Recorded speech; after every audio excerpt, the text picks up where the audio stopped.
Stop fussing with the ribbons, you're going to drive yourself crazy, Daniel laughed, leaning against the doorframe as I struggled to tie the last bow on the dining chair. I want it perfect, I muttered, tugging harder than necessary. Tomorrow's your wedding. Don't you want it perfect? He grinned. I just want Clara to walk down that aisle. Everything else could collapse and I'd still be the happiest man alive. I rolled my eyes. That's romantic. And reckless. He walked over and tapped my shoulder. You worry too much. Relax for once. It's supposed to be fun. Fun? With Mom ordering flowers, Dad yelling about parking, and Aunt Lydia giving me the death stare every time I breathe wrong. I shook my head. Daniel laughed so hard he almost tipped the chair. Aunt Lydia's harmless. Tell that to the poor florist who left in tears this morning. She just has strong opinions, he said, softer now. Strong opinions? She made him redo the entire arrangement twice. He shrugged, still smiling. That's Lydia. She wants things neat. Anyway, thank you. You've done more than anyone. I couldn't ask for a better sister. I turned away so he wouldn't see my eyes sting. Don't get sentimental now. Save it for Clara, his voice grew tender. I'll always save some for you, too. Before I could respond, Mom's voice pierced the hall. Daniel, stop distracting her. We need you with the caterers. He winked at me and disappeared, leaving me alone with the ribbons. I sighed, sitting down. My chest felt heavier than it should. The air in the house buzzed with laughter, chatter, and excitement, but under it all, something unsettled me. I told myself it was nerves. Weddings were stressful. The clatter of plates came from the kitchen, mixed with Dad's booming laugh. I forced myself to smile as I walked in. There you are, Mom said, bustling between trays. Taste this sauce, tell me if it needs more salt, I obliged. It's fine, Mom, you're overthinking. Overthinking? This is my only son's wedding. She shoved another spoon at me. Try the soup, Dad chuckled, sipping wine. Leave the girl alone. She's been running around all day. Let her breathe. Mom gave him a look sharp enough to cut glass, then sighed. Fine, but tomorrow, no mistakes. I nodded quickly. Got it. As I turned, I nearly bumped into Aunt Lydia. Her thin fingers clutched the doorway, her eyes sharper than usual. Sorry, I said, stepping aside. Didn't see you there. Her lips pressed into a line. You should be careful what you say tonight. I blinked. What? Her gaze flicked past me toward Daniel's laughter drifting in from the porch. Then she leaned closer, whispering, Some words carry weight you don't understand. A chill ran down my spine. Aunt Lydia, it's just a wedding. What's so dangerous about words? Her face softened for only a moment, then hardened again. Just be careful. Before I could reply, she slipped past me and poured herself a glass of water. Confused, I rejoined the others. Mom was scolding Dad for stealing cookies. Daniel was singing off-key with the caterers. And for a brief second, everything felt normal again. Later, when the dishes were cleared and people sprawled across couches, I sat beside Daniel on the porch steps. The night air smelled of rain. Tomorrow's the big day, I said, bumping his shoulder. I can't wait. The words left my lips casually, but the effect wasn't casual at all. From behind us, I heard a sharp gasp. I turned.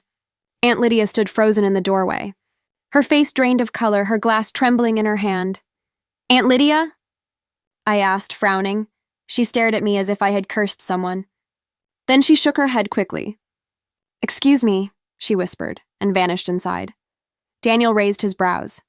What was that about? I don't know. My voice wavered. She looked scared, he chuckled. She's dramatic, that's all. Don't read into it. But I couldn't shake it. After everyone went to bed, I lay awake listening to the house creak. Lydia's pale face replayed in my mind over and over. Why would my words, I can't wait, make her react like that? I pressed my hand against my chest. The excitement that had bubbled all day felt poisoned now. Maybe it was nothing. Maybe she was just tired. But deep down, I couldn't help thinking tomorrow wasn't going to be just a wedding. Something else waited beneath the flowers and vows. Something none of us were ready for, and Aunt Lydia knew it. Wake up, sleepyhead. It's your brother's big day. Mom's voice rang through the hall. I groaned, rolling out of bed. I'm awake, I'm awake. When I walked into the kitchen, the sunlight nearly blinded me. Everyone was buzzing, cousins laughing, Dad shouting about forgotten ties, kids chasing each other with toast in their mouths. Coffee, I muttered. Daniel appeared behind me, grinning like he hadn't slept either. You look like you've been hit by a truck. I shoved him lightly. You're one to talk. Bags under your eyes big enough for suitcases. He smirked. Worth it. Last night with the guys was legendary. Legendary meaning you sang off key until they begged you to stop? Exactly. He winked. The teasing almost calmed me, but when Aunt Lydia entered, everything shifted. She brushed past me quickly, eyes fixed on the floor. Aunt Lydia, I said softly. Do you need help with anything? Her lips tightened. Focus on yourself today. Her dismissal stung. I said, focus on yourself. She repeated, sharper this time, then left the room. Daniel frowned. She's in a mood. Ignore her. But I couldn't. My chest prickled with unease. Don't overthink, he said, nudging me. It's my wedding. Nothing ruins today, I forced a smile. You're impossible. By noon, we piled into cars for the venue.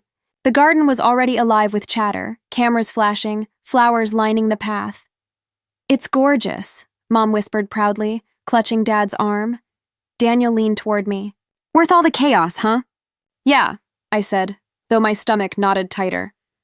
Inside the dressing room, Clara stood before a mirror in her gown. She was breathtaking, lace cascading down, veil glowing in the light. Everyone gasped when they saw her. Clara, you're stunning! One cousin squealed. Clara laughed nervously. Thank you. When she spotted me, she reached out. Come here. I hugged her gently, careful not to disturb the dress.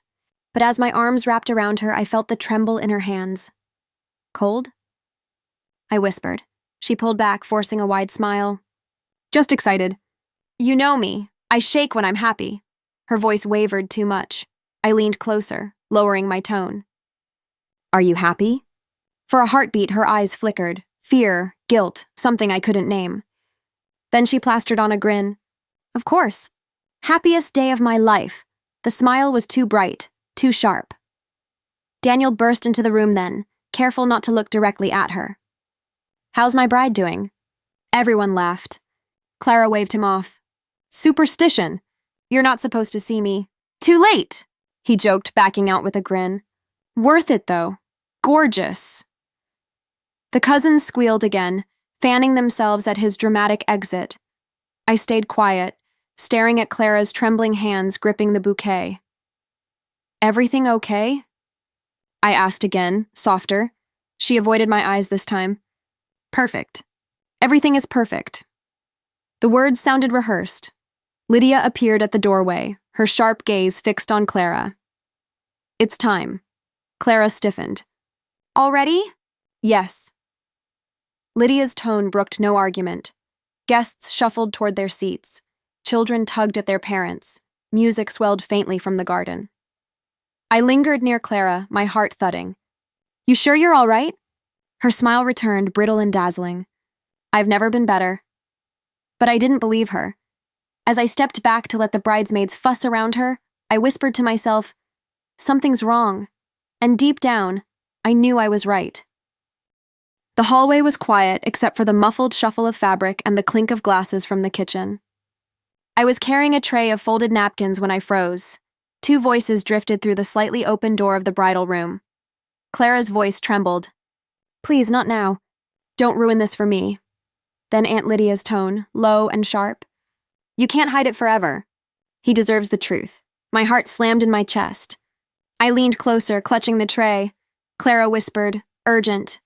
I love him. That's all that matters. No, Lydia hissed. Love built on lies rots faster than hate. Tell him before it's too late. Please, Clara begged, her words breaking. I can't. If I lose this, I lose everything. Lydia's silence was heavier than shouting. Finally, she said, you'll regret this. My hands shook so badly the napkins nearly slipped. I backed away on tiptoe, terrified they would hear me breathing. When Daniel's laughter rang out from down the hall, I nearly jumped out of my skin. He was calling for me. Hey, where'd you disappear to? I'm here, I stammered, forcing my voice steady as I hurried toward him. He grinned. Reverend Samuel just arrived. Come meet him, I followed, my throat tight. The Reverend was a tall man with kind eyes and a warm smile. You must be the sister, he said, shaking my hand. Daniel talks about you constantly. I forced a polite smile. All good things, I hope. Only good, Daniel said, clapping me on the shoulder. Reverend Samuel chuckled. That's how it should be. Marriage is about family, trust, and truth. Without those, it crumbles. The words hit me like a blade. My eyes flicked toward Clara's door, where she now emerged, radiant but pale. Lydia followed a step behind, her expression carved from stone. Samuel smiled warmly at Clara. You look nervous, my dear. Perfectly natural, Clara laughed too quickly. Just nerves, Lydia said nothing. Her gaze swept over me, cold and knowing, as if she could see the questions twisting in my chest. Shall we rehearse? Samuel asked, clapping his hands. Yes, please, Daniel said eagerly. I don't want to trip over my own shoes tomorrow. Everyone laughed, but mine caught in my throat. We gathered in the garden, the chairs set up, the aisle lined with flowers. Guests milled about, practicing their roles. Samuel stood at the front, his voice carrying over the chatter. Now, when the bride walks, everyone stands. Daniel, you wait here. Clara, you'll start at the end of the aisle. Clara moved slowly, bouquet clutched tightly. Her smile looked painted on, stiff around the edges. I watched her hands tremble again, the same way they had in the dressing room. Samuel's voice droned on with instructions, but my focus stayed on her. Lydia stood off to the side, arms crossed, lips pressed tight. Their eyes never met. When Clara reached Daniel, he took her hand and whispered, You okay? Perfect, she said too brightly. I clenched my fists. Perfect. That word was beginning to sound like poison. After the run-through, Samuel gathered us close. Tomorrow, remember this. Vows are not just words. They're a promise of honesty and loyalty. Speak them with your whole heart, Daniel nodded solemnly. Clara smiled. Lydia's jaw tightened. I excused myself, claiming I needed water. My chest ached as I slipped back inside. The house smelled of lilies and polished wood, but I could barely breathe. What truth was Lydia demanding? What secret was Clara so desperate to bury? Daniel found me minutes later. Hey, why do you look like someone stole your dessert? I forced a laugh. I'm just tired.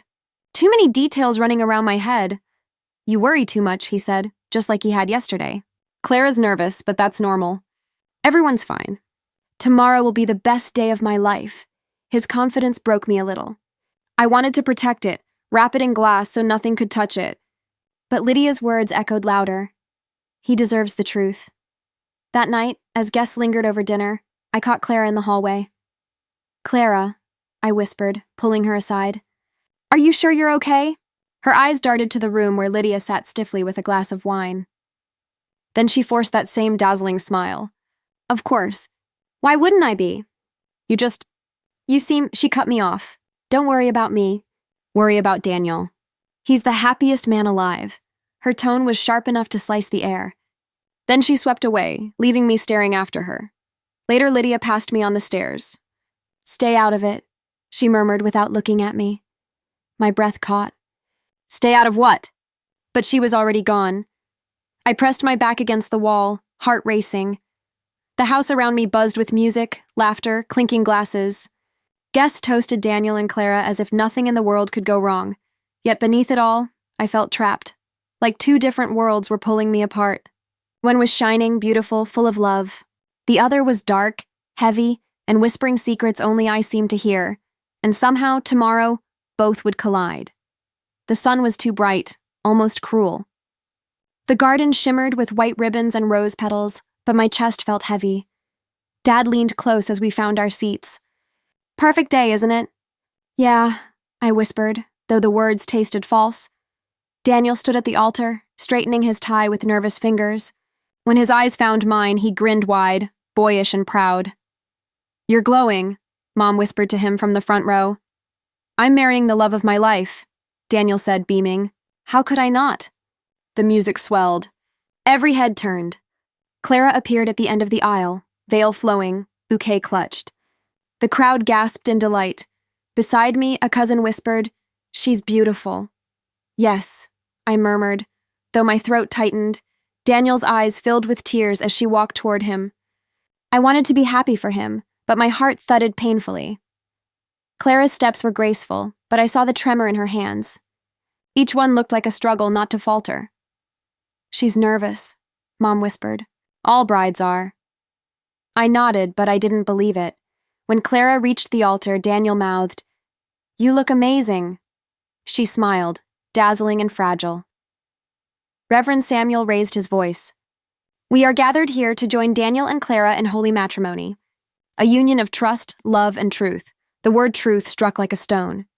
I dared a glance at Aunt Lydia. She sat rigid, hands gripping the pew so tightly her knuckles were white. Her lips were pressed together, her eyes fixed on Clara like a hawk.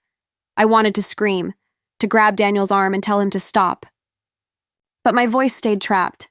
Samuel continued, "Marriage is not entered lightly. It is a vow to be honored for a lifetime." Daniel nodded proudly. Clara swallowed hard. Samuel turned to him. "Do you, Daniel, take Clara to be your wife?" Daniel's voice rang clear. "I do." Applause rippled softly through the guests. Then Samuel faced Clara. "Do you, Clara, take Daniel to be your husband?" The pause was unbearable. Her lips trembled. My nails dug into my palms. Lydia leaned forward, eyes blazing, as if willing Clara to speak the truth. Clara's gaze darted briefly toward the guests, then back to Daniel. Her voice shook. I do." The crowd erupted in cheers. Daniel exhaled with joy, pulling her hands into his. Everyone rose, clapping, whistling. My palms joined them mechanically, but my chest felt hollow, like I'd just watched something precious slip into darkness. Daniel turned to me as they walked past down the aisle, his smile radiant. "We did it!" he mouthed.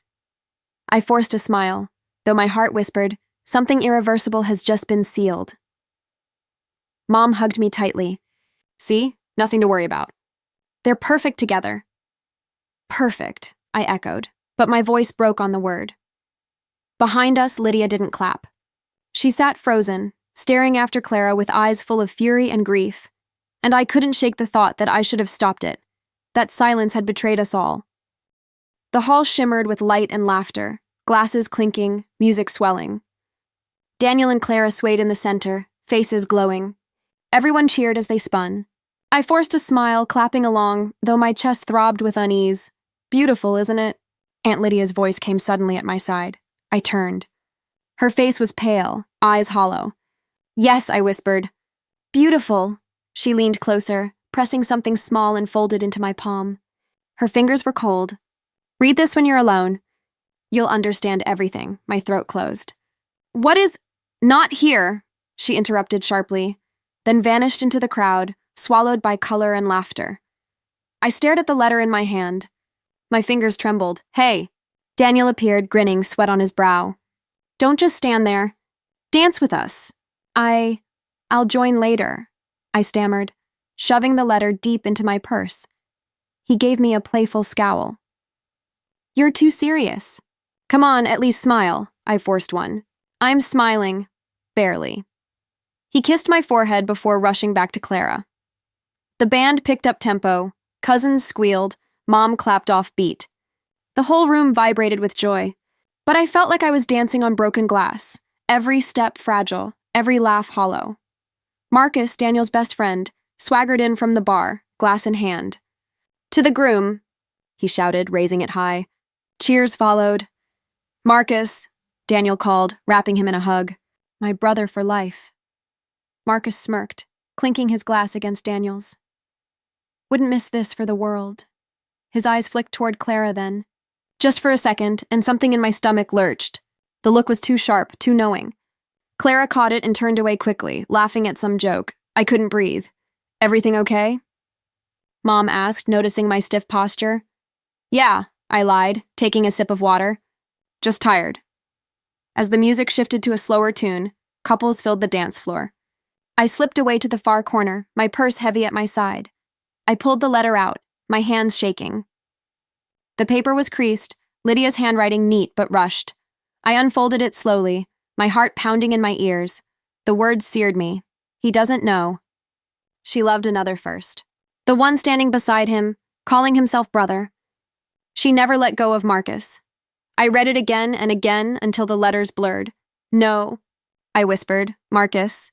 Daniel's best friend, the one who toasted louder than anyone. The one Daniel trusted more than me." My chest burned.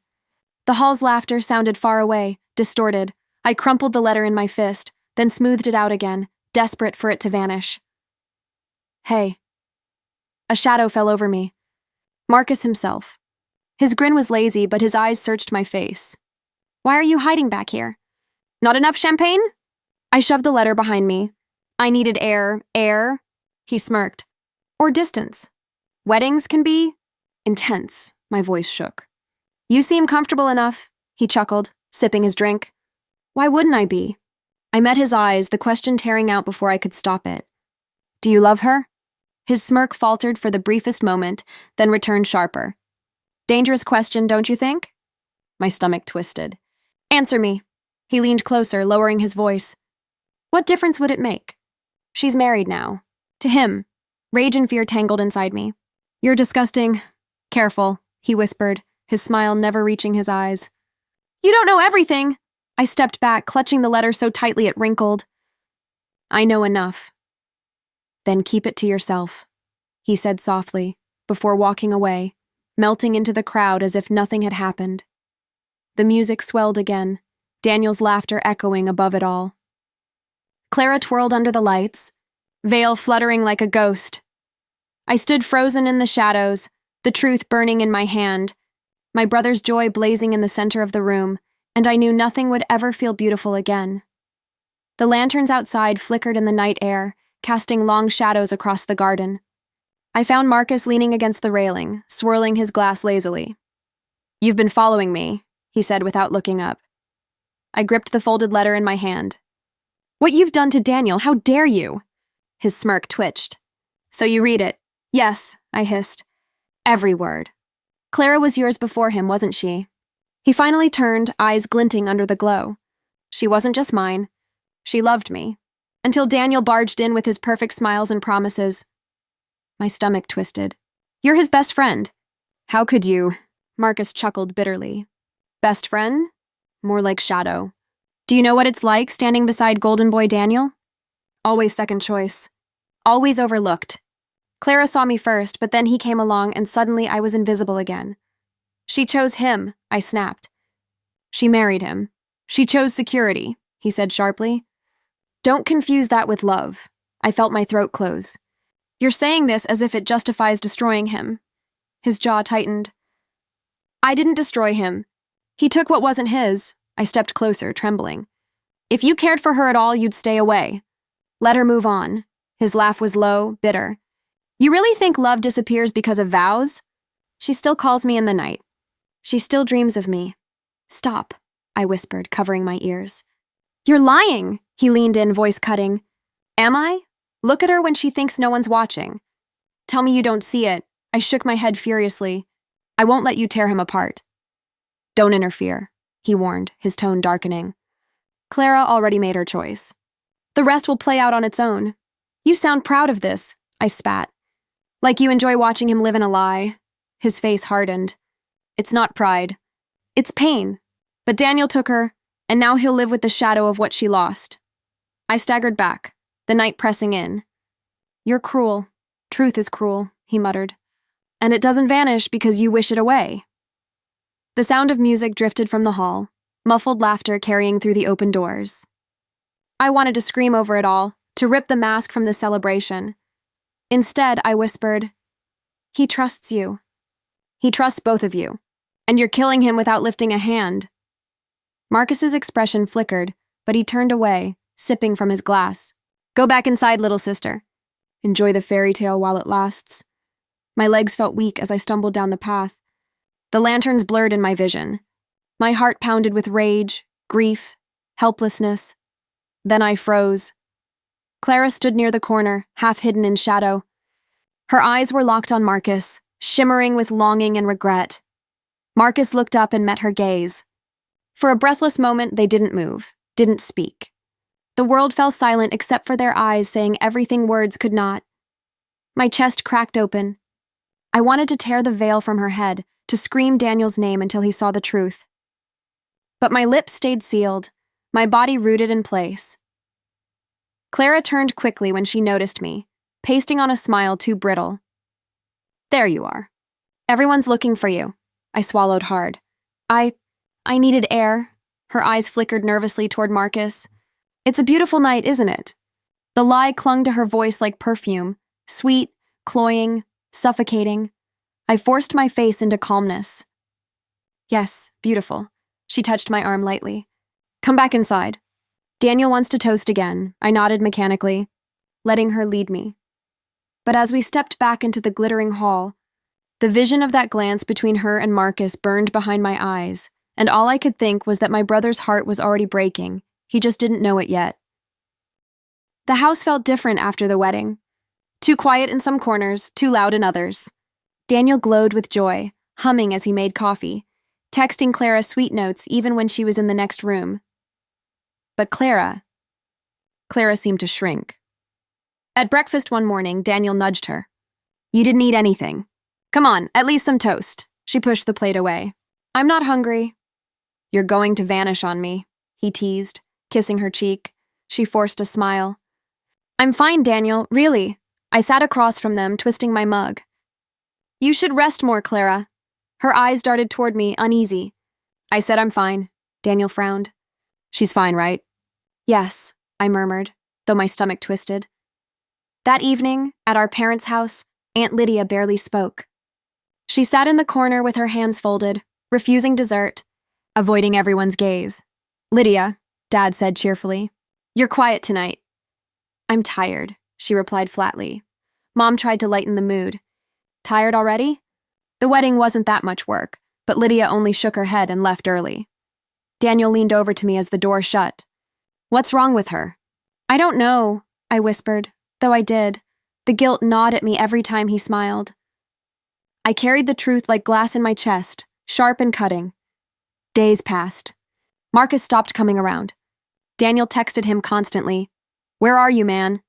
We need to celebrate. But the replies were always excuses. One afternoon, Daniel sighed, tossing his phone on the couch.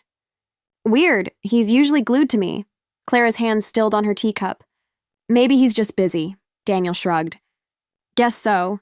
Still feels strange. I bit my lip until it hurt. At night, lying awake, I replayed Marcus's words, Clara's trembling, Lydia's warning. My silence pressed heavier with every sunrise. Then it happened. I went downstairs late, thirsty. The light in the living room was on. Clara sat curled on the couch, phone pressed to her ear, voice breaking. I can't keep this up, she whispered, raw.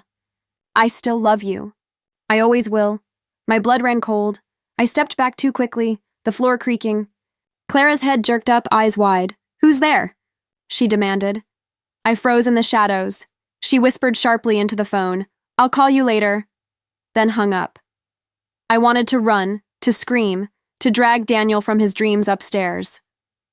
But before I could move, his footsteps came down the stairs. Clara? He called softly. What are you doing up? She turned toward him, her face instantly smoothed into calm. Couldn't sleep. I was just getting water. Daniel smiled, oblivious. I'll get it for you. He kissed her temple and walked into the kitchen. I pressed a hand to my mouth, heart slamming, terrified he'd hear the truth in my breathing. Clara's eyes flicked toward me, catching me half hidden by the stairs. For 1 second, panic flashed across her face. Then she whispered so low only I could hear. Say nothing. I couldn't move. Couldn't answer. Daniel returned with the glass, handing it to her. Here, now come back to bed. Big day tomorrow, family lunch, remember? Of course, she said smoothly, taking his hand. They disappeared upstairs, his laughter floating back. I slid to the floor, shaking, the silence swallowing me whole. The truth was cracking open, piece by piece. And I knew it wouldn't stay buried for long. It started with a ringtone. Sharp, insistent, slicing through the quiet of the house. I was in the hallway when I heard Daniel's voice. Clara, your phone's buzzing. Her quick footsteps followed. I'll get it. Too late. Daniel picked it up from the counter, squinting at the screen. His face shifted from confusion to something darker. Why is Marcus texting you this late? Clara froze. Give it to me. Daniel frowned, thumb brushing the message before she could grab it. His voice cracked. I miss you too. I can't wait to see you again. Silence, heavy, suffocating. My breath caught. Daniel's hands shook. Explain this. Now. Clara's lips parted, but no sound came. Answer me, he shouted, voice breaking. It's not what you think. He threw the phone on the table so hard it rattled. Then what is it, Clara? What the hell is it? Tears welled in her eyes. It was a mistake. I thought I could let go of him, but I couldn't. Daniel's face crumpled. You're telling me this is real? You and Marcus? Her sob shook the air. It started before you and I. I tried to end it. Don't lie. His fist slammed the table. You swore you loved me. Was all of it a lie? I love you, she pleaded, reaching for him. I do, Daniel. I was weak, he recoiled. Weak? You betrayed me with the one person I trusted most. Weak doesn't cover it. I stepped forward, voice trembling. Daniel, he spun on me, eyes blazing. You knew, didn't you? My stomach dropped. Don't lie to me. His voice was raw, breaking. I choked on the truth. I suspected. I heard things. I saw things. I couldn't bring myself to tell you. His face went pale, then hard as stone. So both of you. Her lies, your silence. I was surrounded by betrayal. No, I whispered desperately. I wanted to protect you. Protect me? His laugh was bitter, hollow. You let me stand there, marry her, smile like a fool. You let me believe in something rotten. Clara dropped to her knees, sobbing. Daniel, please. I made a mistake, but I love you. Don't throw us away. He towered over her, fists clenched. There is no us. Not anymore. She crawled closer. I'll end it with him. I'll do anything. Shut up! His voice cracked like a whip. You don't get to decide anymore? Tears blurred my vision. Daniel, please don't shut me out. I swear I never wanted this to happen. He turned to me, eyes bloodshot. You had one job, to stand by me, to tell me the truth when no one else would. And you failed? I was afraid, I whispered. You chose fear over me. His voice was ice. Clara grabbed his leg, sobbing into his suit pants. Please, don't leave me, he yanked free. You disgust me. The words sliced the air. She collapsed, her cries echoing through the walls. Daniel stumbled toward the door. I can't stay in this house. Not with her. Not with you. My chest cracked open. Where will you go?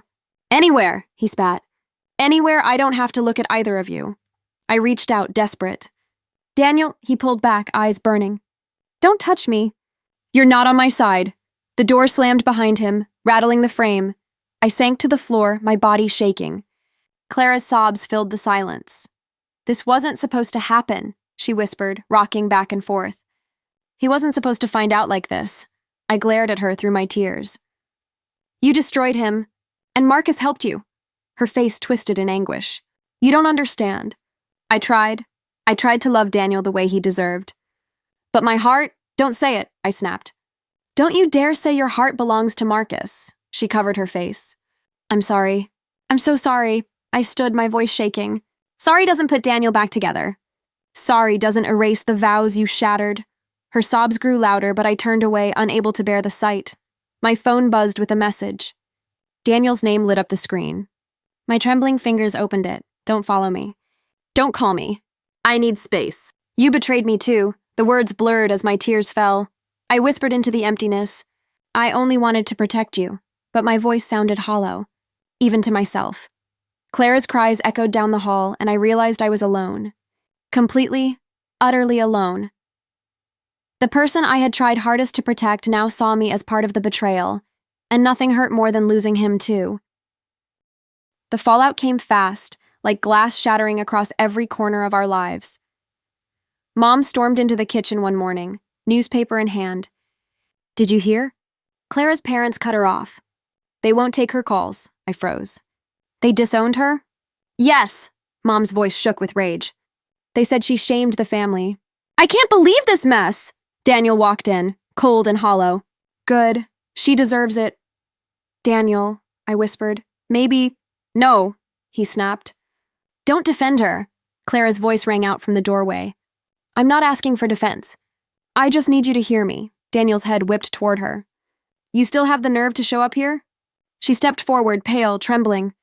I need to explain. There's nothing to explain, he cut in. You lied. You betrayed.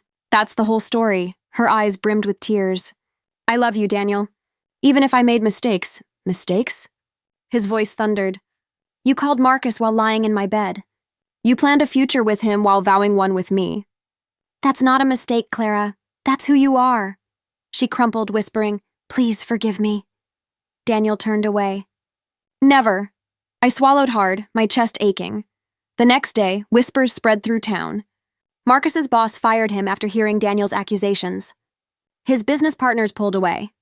His friends stopped answering his calls. I overheard Dad telling Mom, He's finished.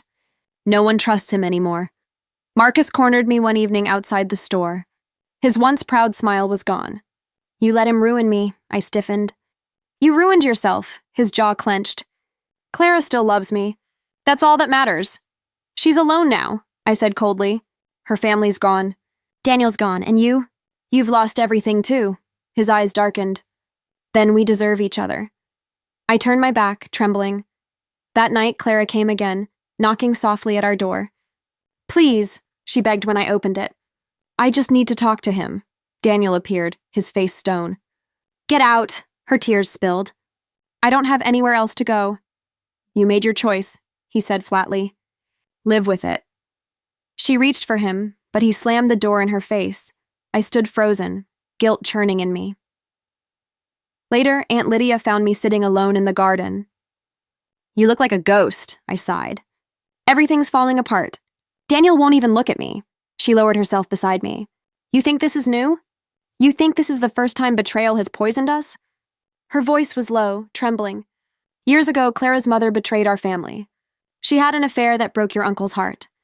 I saw the same shadows in Clara from the start. My eyes widened. You knew? I recognized it, she whispered. That's why I begged her to tell the truth before the wedding. I wanted to stop history from repeating.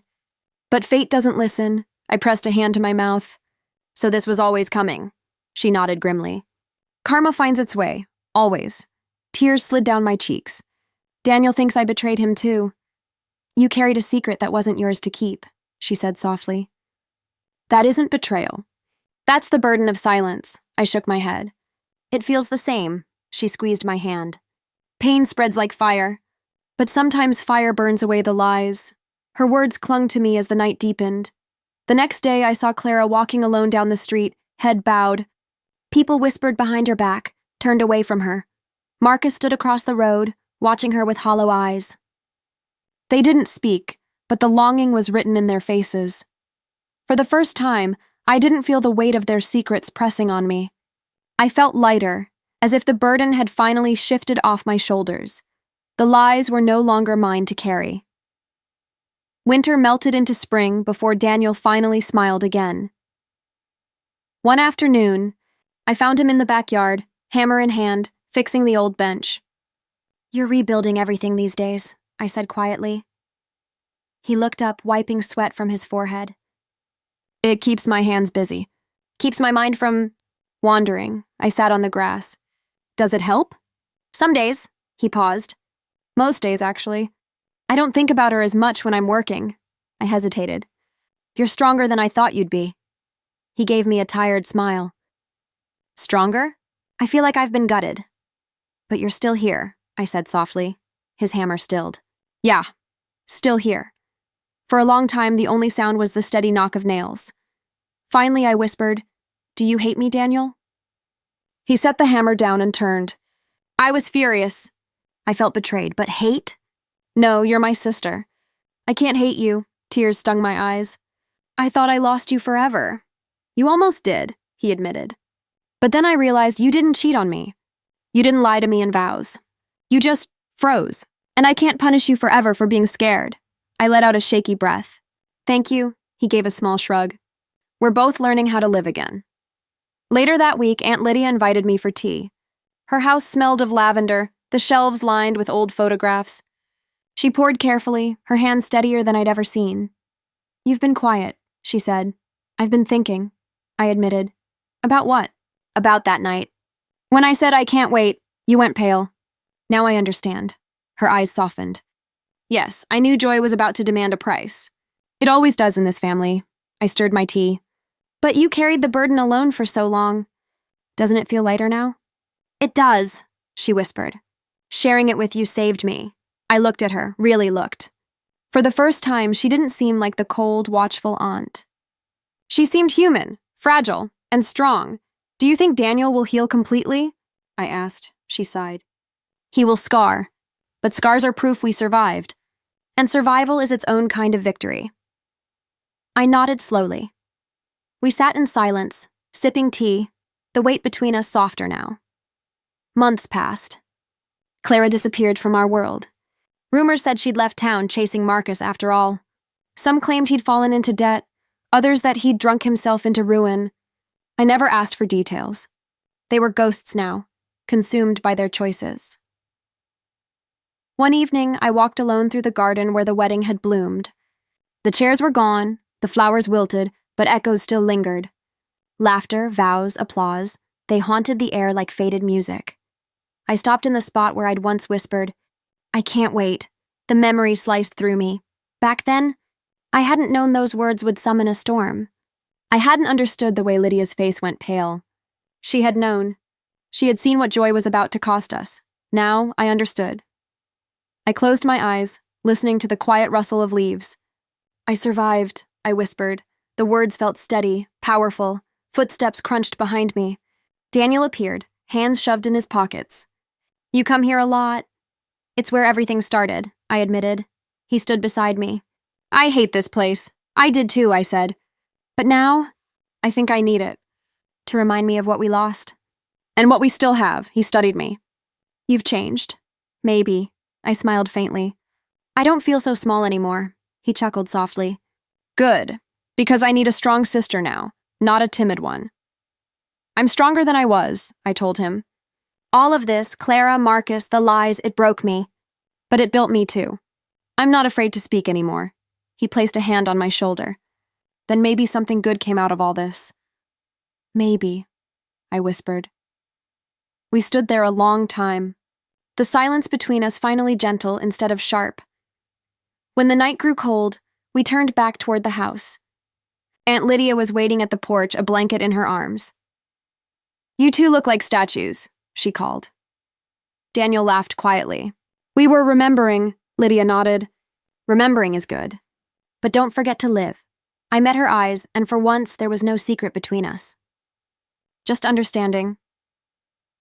As we went inside, I glanced back one last time at the empty garden. This wasn't my story of betrayal anymore. It was my awakening.